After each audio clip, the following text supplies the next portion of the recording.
The folded piece of paper was no bigger than a receipt. It sat there tucked beneath the edge of a heavy white dinner plate, almost invisible. But when the man in the corner booth slid it out and opened it, his hand froze halfway through.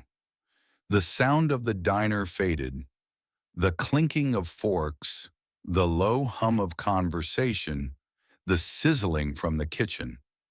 All he could hear were the words written in hurried, uneven handwriting. And for the first time that night, the man on who had built an entire empire of restaurants across the state forgot to breathe. Mark Weller had never been one for suits and ties. Even though his name appeared on legal documents, property deeds, and bank accounts for nearly 50 diners, he preferred jeans, an old leather jacket, and the kind of worn baseball cap that made him blend in anywhere. To the public, he was just another middle-aged man who liked his coffee black and his mornings quiet. But behind closed doors, Mark was the reason hundreds of employees had jobs, and the reason thousands of customers had a place to get their pancakes at 3 a.m. His empire had started small, a single roadside diner 20 years ago. He'd run it himself, bussing tables, flipping burgers, and mopping floors when the last customer left. He swore to himself, even back then, that if he ever had more than one location, he'd never lose sight of the people working on the floor. But success has a strange way of creating distance. The bigger his business grew, the more reports and emails replaced conversations. And lately, those reports about his small-town locations had been troubling. One in particular, a little diner in the heart of Willow Creek, kept popping up. Declining sales, high staff turnover, complaints from regulars that it's not like it used to be. Mark didn't want a sugar-coated update from a manager. He wanted the truth. So on a rainy Thursday evening, he grabbed his jacket, left his Mercedes in the garage, and took a bus into Willow Creek. No one there knew what he looked like, and tonight, that was exactly the way he wanted it. The neon sign outside Willow Creek Diner flickered in the drizzle. Inside, the air was warm, smelling of coffee, grilled onions, and that faint scent of floor cleaner that always clung to old tile floors. A bell above the door jingled as Mark stepped in. A few heads turned, the way locals always notice a stranger, but just as quickly, they went back to their conversations. The diner had that small-town charm. Booths with cracked red vinyl, laminated menus with fingerprints in the corners, a counter lined with pies under glass domes. But there was something else too, something Mark couldn't quite name. Maybe it was the way the staff moved, efficient but hurried. Maybe it was the way the lone waitress on duty kept glancing toward the kitchen with tight shoulders. She was in her mid-20s, hair pulled back into a messy bun, wearing the standard blue apron. Her name tag read Sophie. She smiled when she reached his booth, but it didn't reach her eyes. Sophie. Evening. Coffee to start? Mark. Sounds perfect. Her voice was warm enough, but there was a heaviness under it, the kind that comes from carrying too much for too long. Mark noticed little things. Her sneakers were worn so thin the edges frayed where the rubber met the fabric. Her apron had a small tear near the pocket, stitched back together by hand. And every time she passed the window to the kitchen, her expression tightened, just slightly, like she was bracing herself. She poured his coffee, asked if he wanted cream, and handed him a menu. Her movements were quick, practiced, but distracted. Sophie returned a moment later, pen poised over her notepad. Mark had already decided what to get. He always ordered the same thing when testing a new branch: the house steak. If the steak was good, the rest of the kitchen usually followed suit. Mark: I'll take the sirloin medium, with mashed potatoes and the vegetable of the day. Sophie, writing quickly: got it. You want soup or salad with that? Mark: salad, no dressing. Sophie, small smile: trying to keep it healthy? Mark chuckled. Something like that. It was a simple exchange, but there was something in the way she asked. It wasn't just small talk. It was the kind of easy banter you use when you're trying to keep your mind off other things. She left for the kitchen, and Mark watched her disappear behind the swinging door. Through the small round window, he caught a glimpse of the head cook, a man in his late 50s, tall and gruff, barking orders. Sophie nodded quickly, set the order slip down, and moved to the prep station. Her steps were brisk, but her shoulders slumped just slightly when she thought no one was looking. When she returned with his salad, Mark decided to test the waters. Mark: slow night? Sophie, glancing around the half-empty diner: yeah, Thursdays are like that. The regulars don't usually come in when the weather's bad. Mark: so, how long you been working here? Sophie: a little over a year. Feels longer. She laughs lightly, but it's hollow. Pays the bills, most of them anyway. Mark caught that last part. Most of them? He asked gently. Sophie hesitated, then shrugged. Just, you know how it is. Rent, groceries, keeping the lights on. It adds up. Her tone made it sound casual, but the faint tightness in her jaw told a different story. A few minutes later, Sophie passed his table again, coffee pot in hand. As she refilled his cup, a man in a stained baseball cap at the counter called out, "Hey, when you get a minute." Mark noticed the way Sophie's smile slipped the instant she turned toward him. She nodded, walked over, and spoke quietly to the man. From his booth, Mark couldn't hear the words, but he saw the man frown, shake his head, and push his empty plate toward her in a way that made her flinch ever so slightly. She returned to the kitchen without a word. When his steak finally arrived, it looked fine, not great. The mashed potatoes had started to form a thin skin on top, a sign they'd been sitting out for a while. But Mark didn't care about the food right now. His attention was fixed on Sophie. She set the plate down, then lingered for a split second too long, and that's when she did it. She slid a folded piece of paper, no bigger than a receipt, halfway under the plate. Her hand trembled slightly as she straightened up. Sophie, quietly, read this when I'm gone. She didn't wait for him to respond. She just moved on to the next table, her face the picture of composure, but her steps a fraction too quick. Mark stared at the plate. The note was just barely visible, tucked beneath the edge. For a moment, he considered ignoring it. Maybe it was some kind of prank. Maybe it was personal and none of his business. But something in Sophie's eyes told him otherwise. He waited until she was across the room, then slid the note out and unfolded it under the table. The handwriting was rushed, the ink smudged in a couple places. It read, "I don't know who else to tell. Things aren't right here. I need help before I lose everything." Mark's eyes scanned the short message again. The words were desperate, but they weren't random. This wasn't a plea for sympathy. It was a warning. He flipped the paper over. There was more. The rest was written in smaller letters, as if Sophie had tried to fit as much as she could without anyone noticing she was writing. Our hours are being cut without notice. The kitchen throws out food instead of letting staff take it home. The manager's been taking a portion of our tips for maintenance costs.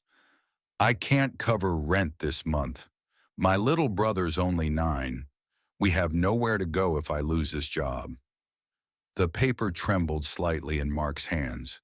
He'd heard rumors of bad management before, but never this blatant. He slipped the note into his jacket pocket, taking care to keep his expression neutral. If Sophie had risked giving him this, she had to believe he was someone who could help. But why him? To her, he was just a stranger passing through. From his booth, Mark watched Sophie weave between tables, balancing trays with quiet efficiency. She smiled at customers, remembered their orders without checking her pad, and made little jokes that drew polite chuckles. But every time she stepped behind the counter, her shoulders stiffened. She avoided lingering near the manager, a tall man with a clipboard, wearing a shirt that looked too new for a job that involved fryers and grease. The man didn't seem to do much besides hover, occasionally scribbling something down. Over the years, Mark had developed a sixth sense for restaurants in trouble. It wasn't just about the food. It was in the atmosphere, the staff's energy, the unspoken tension. And here, he could feel it. The kitchen's pace was uneven, bursts of frantic noise followed by long, awkward silences. The regulars at the counter didn't chat with Sophie much. They gave her sympathetic smiles instead. And every time the manager passed by, Sophie seemed to shrink just a little. When Sophie came to refill his coffee again, Mark lowered his voice. "Mark, you okay?" For a moment, her composure cracked. Her eyes flicked toward the manager, then back to Mark. "Sophie," softly. "Not really, but I'll be fine." She set the coffee pot down and gave a tight smile. "Enjoy your steak." And just like that, she was gone again, moving briskly toward the next booth. Mark couldn't stop thinking about the note. He imagined Sophie's life outside this diner, the little brother she mentioned, the apartment rent she couldn't pay. Maybe she woke up early every day to pack his school lunch. Maybe she skipped meals herself so he could eat. Maybe the only reason she was still putting up with whatever was happening here was because she had no other choice. He knew what that felt like. Years ago, before he owned anything more than a beat-up truck and a rented flat, Mark had been that person, juggling bills, skipping meals, and working double shifts at a gas station just to keep the lights on.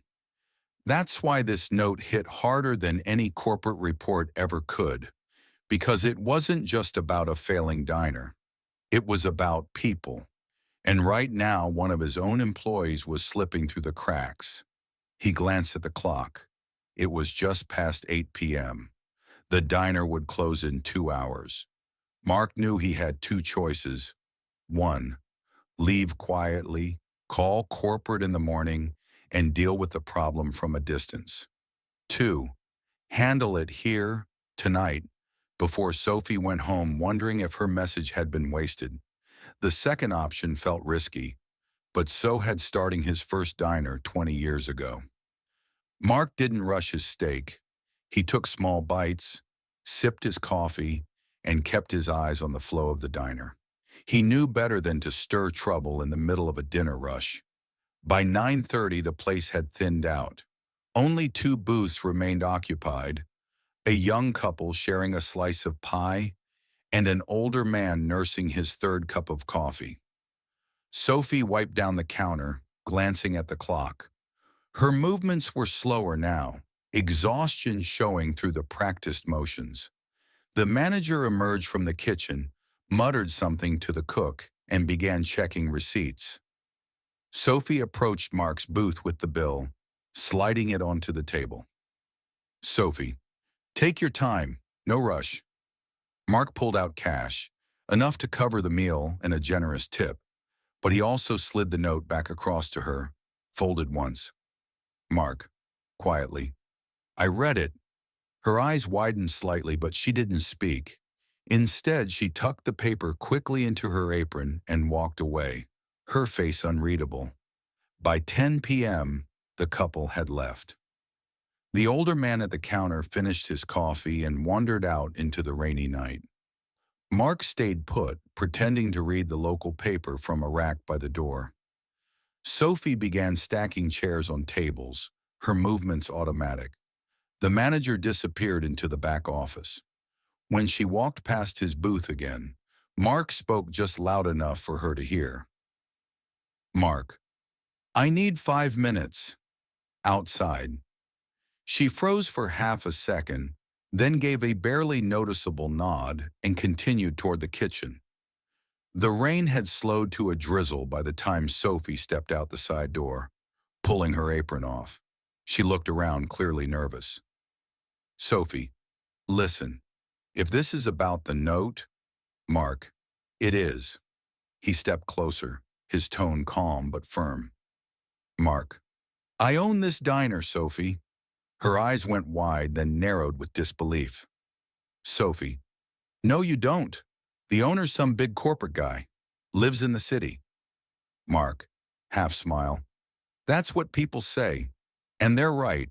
I live in the city. But I started this place. I built every location from the ground up. And tonight I came here to see things for myself." She stared at him, processing his words. "Sophie, then you know what's been going on." Mark, "I do now, and I'm not walking away from it." For the next few minutes, Sophie told him everything. How her hours had been cut to just 3 shifts a week without warning. How the manager insisted on taking a cut from the tip jar for maintenance, while repairs went untouched. How she'd caught him throwing away perfectly good leftover food instead of letting staff take it home. And how 2 weeks ago, she'd found an eviction notice on her apartment door. She'd been trying to protect her little brother from the truth, telling him the empty fridge was just because she hadn't gone shopping yet. Mark listened, his jaw tightening. When she finished, he said quietly, "Mark, you should never have had to write that note. This place was built to take care of its people. Somewhere along the way, I let the wrong person run it. That's on me." Her eyes softened, but there was still a trace of doubt. "Sophie, so, what now? You fire him and it just goes back to the way it was?" Mark, shaking his head, "No, we make it better." Mark pulled his phone from his jacket pocket and, right there in the drizzle, called his regional operations director. It was late, but the man picked up after 2 rings. "Mark, I'm at Willow Creek. The manager's done here, tonight. I'll handle the paperwork tomorrow. Send a replacement in the morning, and make sure payroll corrects the stolen tips for the last 3 months. Every penny goes back to the staff." He ended the call and looked back at Sophie. "Mark, first thing tomorrow, your hours go back to full time, and I'm adding a shift premium for evening work." Sophie blinked, still trying to process it. "Sophie, that means I can actually pay rent this month." Mark, "Good. And as for your brother..." He reached into his jacket and pulled out a folded check. "This should cover your next few months of bills and groceries. No strings attached." She stared at the check, her hands trembling. "Sophie, why are you doing this?" Mark, "Because you had the courage to speak up. Most people wouldn't. You cared enough about this place and the people in it to risk your job for the truth. That matters to me." They stepped back into the diner. The manager was still in the office, shuffling papers. Mark walked straight in without knocking. What happened in that room was brief and to the point. Mark introduced himself, laid out the accusations, and handed the man his final paycheck. By the time Mark returned to the dining area, the manager was gone. Sophie stood by the counter, unsure whether to smile or cry. Before leaving, Mark walked over to her.